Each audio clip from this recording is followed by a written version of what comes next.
નમસ્કાર. આગળ આપણે સંજ્ઞા, ક્રિયા વિશેષણ જેવા વ્યાકરણની અધ્યયન નિષ્પત્તિ આપણે શીખ્યા. આજે આપણે સરસ મજાનું એક વિશેષણનો ટોપિક શીખીશું, એક અધ્યયન નિષ્પત્તિ શીખીશું. વિશેષણ કોને કહેવાય, વિશેષણના કેટલા પ્રકાર અને વિશેષણ આપણે કઈ રીતે ઓળખી શકીએ. જ્યારે આપણને પરીક્ષામાં પૂછવામાં આવે કે નીચેના વાક્યમાંથી વિશેષણ ઓળખો અને એનો પ્રકાર દર્શાવો, ત્યારે આપણે એ અધ્યયન નિષ્પત્તિ આવડવી જોઈએ. અહીં એક સામાન્ય વાત કરું. જો આ કોણ છે? અંકિતભાઈ. શું નામ છે એનું? અંકિત એનું નામ છે, પણ હું એની આગળ શબ્દો લગાવું છું, તમારે વિચારવાના. સારા અંકિતભાઈ, મોટા અંકિતભાઈ, નાના અંકિતભાઈ, હોશિયાર અંકિતભાઈ, બહાદુર અંકિતભાઈ. અંકિતભાઈ સંજ્ઞા અથવા એક નામ છે, એની આગળ મેં જે શબ્દો લગાયા, કયા કયા લગાયા? હોશિયાર, સારા, મોટા, નાના, જાડા, પાતળા. આ બધા જ શબ્દોને આપણે શું કહીશું? શું કહીશું? વિશેષણ કહીશું. શું કહીશું આપણે? વિશેષણ. સામાન્ય રીતે સમજો તો જે શબ્દ, દાખલા તરીકે અંકિતભાઈ હતા, એ શબ્દની આગળ મેં ઉમેરો કર્યો. સરસ, મોટા, હોશિયાર, બહાદુર. આ બધા જ વધારાના શબ્દોને આપણે શું કહીશું? વિશેષણ કહીશું. શું કહીશું? વિશેષણ. તો હવે વિશેષણ તો સમજી ગયા, તો વિશેષ્ય કોને કહીશું? તો જે શબ્દને આપણે વિશેષણ લગાવ્યું, કોણ હતો એ શબ્દ? અંકિતભાઈ. તો આને શું કહીશું આપણે? વિશેષ્ય. ચલો, ખબર પડી ગઈ. આના પરથી એક આપણને સરસ મજાની વ્યાખ્યા મળી. શું વ્યાખ્યા? કે નામના અર્થમાં વિશેષતા બતાવતા શબ્દને, વિશેષતા બતાવતા શબ્દને શું કહેવાય? વિશેષણ કહેવાય છે. હવેના ઉદાહરણો તમારે કહેવાના છે. હું અહીં એક શબ્દ મૂકું છું, ગાય. ચલો, આની આગળ વિશેષણ લગાવો, તમારે જે મગજમાં આવે. ચલો, અંકિતભાઈએ કીધું સુંદર. ચલો, બીજું મોટી. બીજું ધોળી ગાય. સરસ. આગળ કાળી ગાય. બોલો બોલો, હજુ ઘણા બધા વિશેષણ આવે. હા, ભૂરા કલરની. ભૂરા કલરની. ચલો બોલો. ઊંચી ગાય.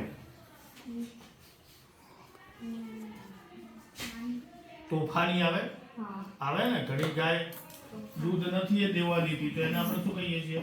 કે આ ઘણી તોફાની ગાય છે. હજુ પણ આવે. સાતમી ગાય. સરસ. સાતમી, પહેલી નહીં, બીજી નહીં, અને ડાયરેક્ટ સાતમી ગાય. સરસ મજાનો વિશેષણનો પ્રકાર કહેવાય. ચલો, હજુ કઈ યાદ આવે છે? ચલો, આ બધા જે નવા શબ્દો તમે ઉમેર્યા, આ બધા શબ્દોને આપણે શું કહીશું? હવે કોને લાગ્યા? ગાયને. તો આ શબ્દને આપણે શું કહીશું? ચલો, આટલોથી ખબર પડી ગઈ. તો ફરીથી નામના અર્થમાં અથવા તો સંજ્ઞાના અર્થમાં વધારો દર્શાવતા શબ્દને શું કહેવાય? શું કહેવાય? વિશેષણ કહેવાય છે. દાખલા તરીકે આવું એક વાક્ય હોય કે રમેશ છે. તમારે આગળ એક શબ્દ ઉમેરવો છે. કયો ઉમેરશો? બોલો. શું? હા, સરસ. આ રમેશ છે. હજુ બીજો ઉમેરવો હોય તો તે રમેશ છે. પેલો રમેશ છે. હજુ બીજો ચિત્રકાર રમેશ છે કહેવાય. સરસ મજાનું ચિત્ર દોરતો હોય તો કહેવાય હોશિયાર કહેવાય, બહાદુર કહેવાય. આવા શબ્દો આપણે જાતે શોધવાના હોય. હું એક વાક્ય લખું છું, એમાંથી તમારે વિશેષણ શોધવાનું. પ્રકાર આપણે પછી શીખીએ. મારી પાસે સુંદર પેન છે. આ શબ્દમાં વિશેષણ કયું છે? બોલો.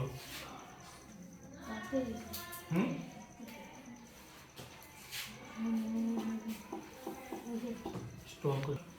વિશેષણ કયું છે? ચલો, આ અંકિતભાઈ નું કેવું પેન થાય છે. પેન સાચું છે? શું થાય છે? સુંદર છે. મારી પાસે પેન છે, પણ પેન કેવી છે? સુંદર. તો એ વિશેષતા બતાવે છે. એમ પણ કહેવાય મારી પાસે કાળી પેન છે, મારી પાસે લાલ પેન છે, મારી પાસે જાડી પેન છે.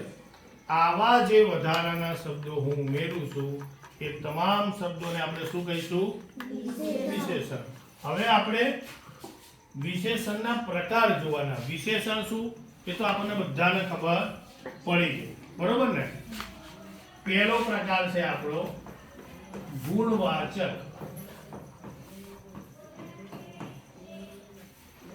શું છે પહેલો પ્રકાર? ગુણવાચક. સીધે સાધું સમજવાનું છે કે ગુણ બતાવે તે શબ્દને ગુણવાચક વિશેષણ કહેવાય. શું બતાવે છે?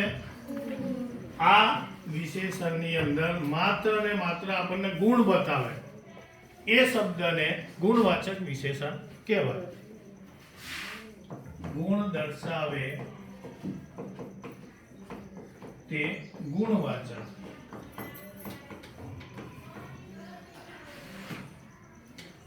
રમેશ વર્ગમાં બહાદુર વિદ્યાર્થી છે. ચલો, આમાં વિશેષણ કયું છે? બહાદુર. આપણને રમેશનો એક ગુણ બતાવ્યો. કયો ગુણ બતાવ્યો? બહાદુરનો ગુણ બતાવ્યો. મારી પાસે કાળી ગાય છે. ચલો, આમાં વિશેષણ કયું? કાળી. તો જે શબ્દ ગુણ બતાવે છે, ગાય તો છે જ, પણ ગાયનો એક ગુણ હતો. કેવા કલરની ગાય છે? કાળી. તો આ શબ્દને આપણે શું કહીશું? વિશેષણ. પણ કેવું વિશેષણ કહીશું?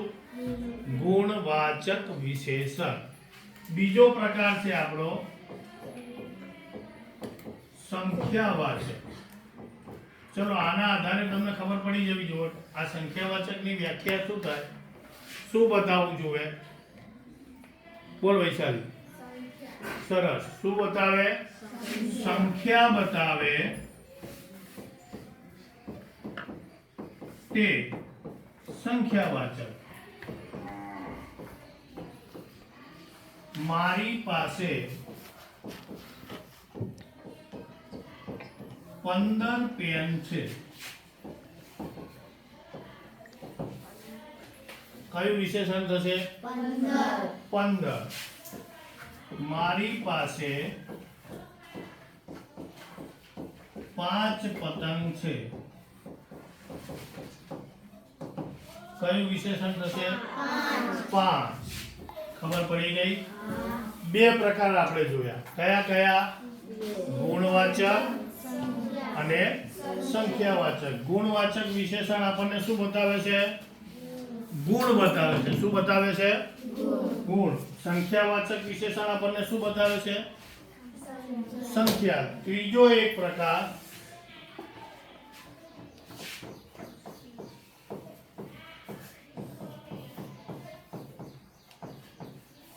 પરિમાણવાચક.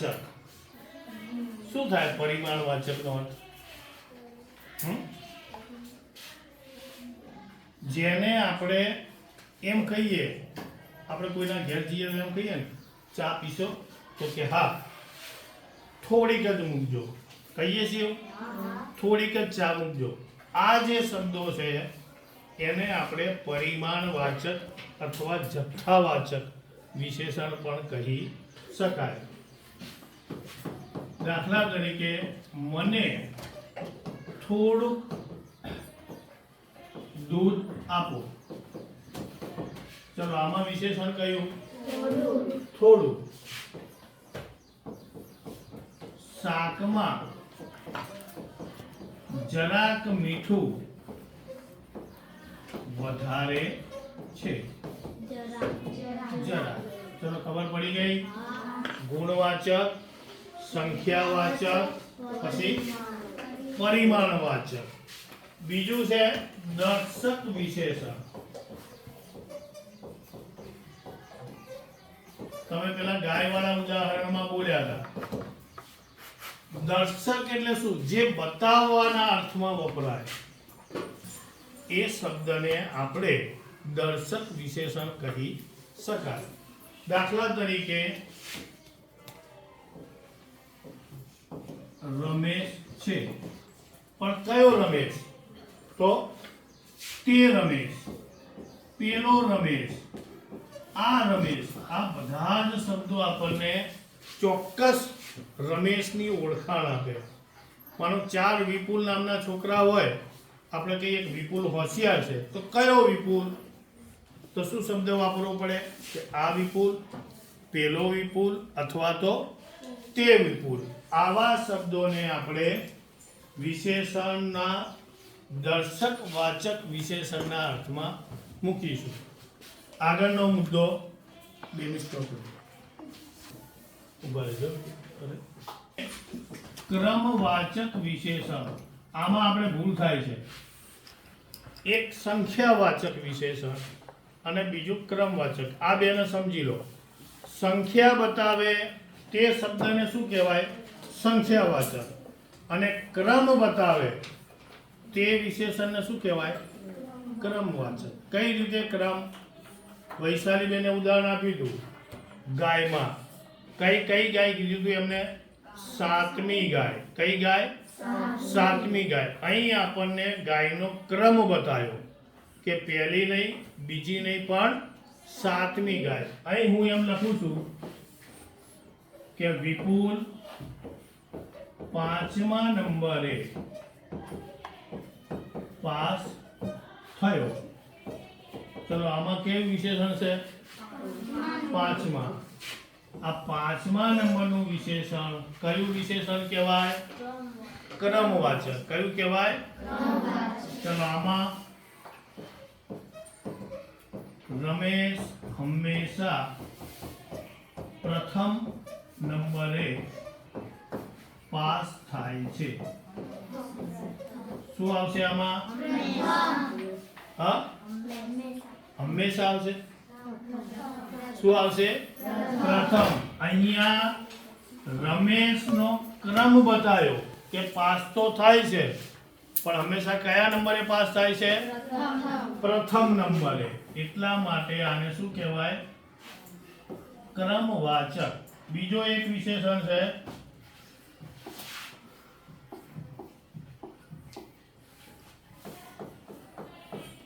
પ્રશ્નવાચક.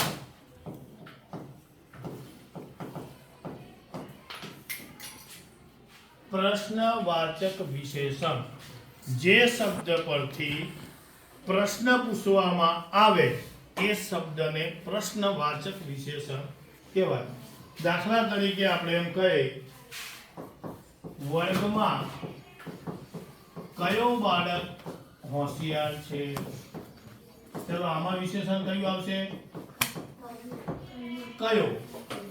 અહીં માહિતી માંગીએ છીએ આપણે કે ભાઈ વર્ગમાં હોશિયાર છે, પણ કયો બાળક? તો અહીં કયો શબ્દ પરથી પ્રશ્ન પૂછીએ છીએ, સામેવાળો આપણને જવાબ આપે કે ભાઈ આ બાળક.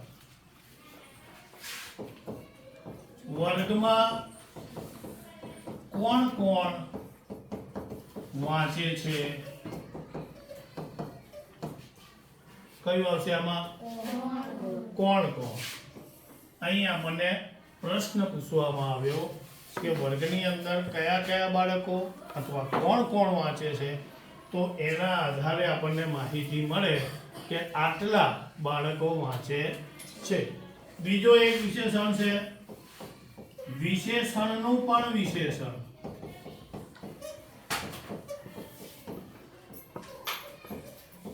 આ ખાસ સમજો. વિશેષણ તો લાગ્યું છે પણ વિશેષણને પણ જ્યારે બીજું વિશેષણ લાગે ત્યારે એને વિશેષણનું વિશેષણ રૂપ કહેવાય. દાખલા તરીકે રમેશ પરોપકારી છે. તો અહીં રમેશને ગુણ બતાવ્યો. કયો ગુણ બતાવ્યો? પરોપકારીનો. કયો ગુણ બતાવ્યો? રમેશના નામમાં વધારો થયો કે રમેશ પરોપકારી છે. પણ અહીં હું પરોપકારીને પણ એક વિશેષણ લગાવું છું, ઘણો પરોપકારી. રમેશ ઘણો પરોપકારી છે. આ તો વિશેષણ હતું જ, પણ આ શબ્દને પણ મેં બીજું વિશેષણ લગાવ્યું ત્યારે વિશેષણનું પણ વિશેષણ કહી શકાય. આપણે ટોટલ કેટલા પ્રકારો થયા? 7 પ્રકારો. કયા કયા? ચલો બોલો બધા મારી સાથે. ગુણવાચક, સંખ્યાવાચક, ક્રમવાચક, પ્રશ્નવાચક, સાર્વનામિક વિશેષણ, બોલો દર્શકવાચક વિશેષણ થઈ કુલ 7 પ્રકારો થયા. ગુણ બતાવે એને શું કહેવાય? ગુણવાચક.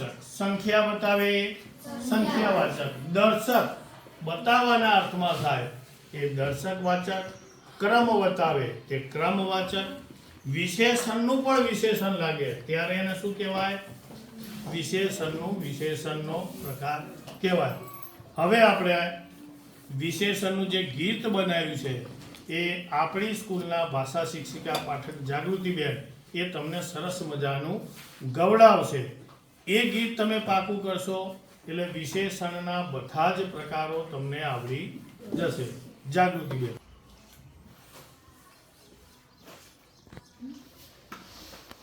જો બાળકો તમે ભાષામાં જે આજે શીખ્યા વિશેષણ, બરાબર, પ્રકાશ સાહેબે તમને સરસ મજાનું શબ્દો થકી શીખવાડ્યું. એ જ વસ્તુ આપણે અહીંયા ગીત થકી પણ તમને યાદ રહી જાય. બરાબર, તો હું અહીંથી ગવડાવું અને તમારે પાછળ મારી સાથે ગાવાનું. બરાબર ને? વિશેષણના કેટલા પ્રકાર, કયો રે વિશેષણ છે? વિશેષણના કેટલા પ્રકાર, કયો રે વિશેષણ છે? વિશેષણના 7 પ્રકાર, કયો રે વિશેષણ છે? વિશેષણના 7 પ્રકાર, કયો રે વિશેષણ છે? પહેલો રે વિશેષણ ગુણવાચક. વિશેષણ ગુણવાચક.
મજા આવી બધાને જોરદાર તાલીથી બેનને બધાઈ લો.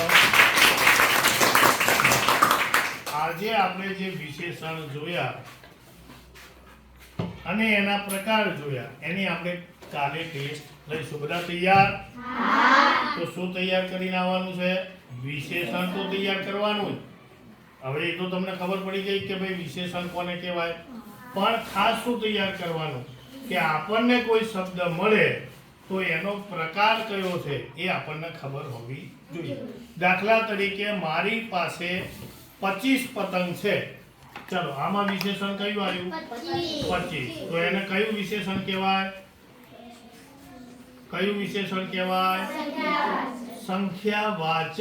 આવું તમારે તૈયાર કરીને આવવાનું. કાલે આપણે 20 માર્ક્સની ટેસ્ટ લઈશું.